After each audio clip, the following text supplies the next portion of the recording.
Pendidikan di Indonesia masih menyimpan segudang permasalahan yang belum terselesaikan oleh pemerintah. Pada suatu pagi yang cerah, di suatu desa, terlihat seorang guru dengan muridnya yang sedang berdiskusi mengenai isu pemerataan pendidikan di Indonesia. Masing-masing mereka memiliki sudut pandang yang unik. Pemerataan pendidikan itu penting, tapi sampai sekarang banyak anak di daerah terpencil yang tidak mendapat akses pendidikan berkualitas.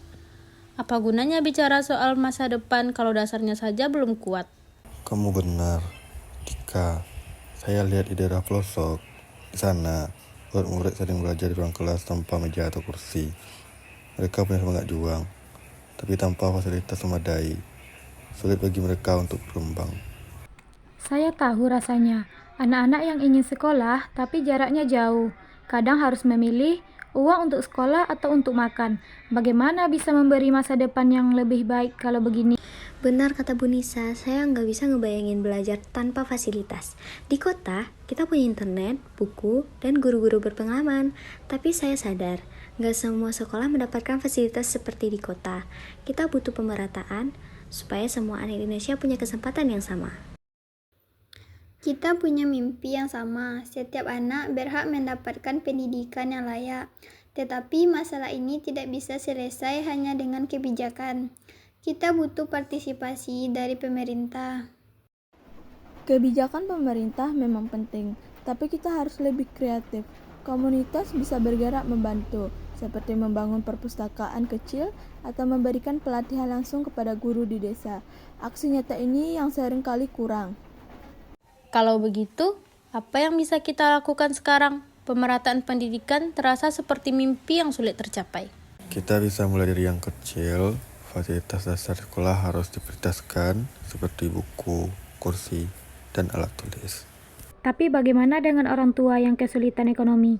Pemerintah harus lebih peduli dengan biaya sekolah, apalagi untuk keluarga tidak mampu. Betul Bu Nisa, selain itu, teknologi juga membantu. Kalau setiap sekolah di pelosok punya akses internet, murid-murid bisa belajar dari mana saja. Pemerintah sedang mengupayakan itu, tapi membangun infrastruktur seperti internet di daerah terpencil membutuhkan waktu dan biaya besar.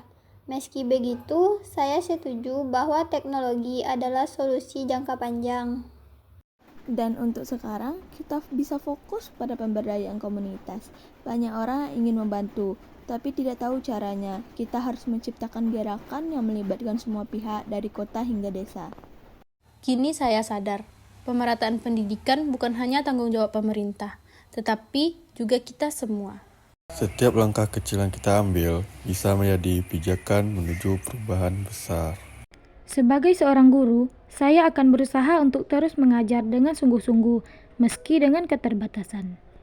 Saya akan mengajak teman-teman saya di kota untuk peduli. Kita bisa mulai dengan donasi buku atau menjadi relawan. Dan kami sebagai mahasiswa akan terus ikut berpartisipasi dan mendukung kebijakan pemerintah agar lebih efektif dan merata. Untuk Indonesia yang lebih baik, kita harus bekerja sama, karena pendidikan adalah kunci untuk masa depan. Pemerataan pendidikan penting untuk mengurangi kesenjangan antara daerah perkotaan dan terpencil. Hal ini bertujuan agar semua anak memiliki kesempatan yang sama untuk mengembangkan potensi mereka.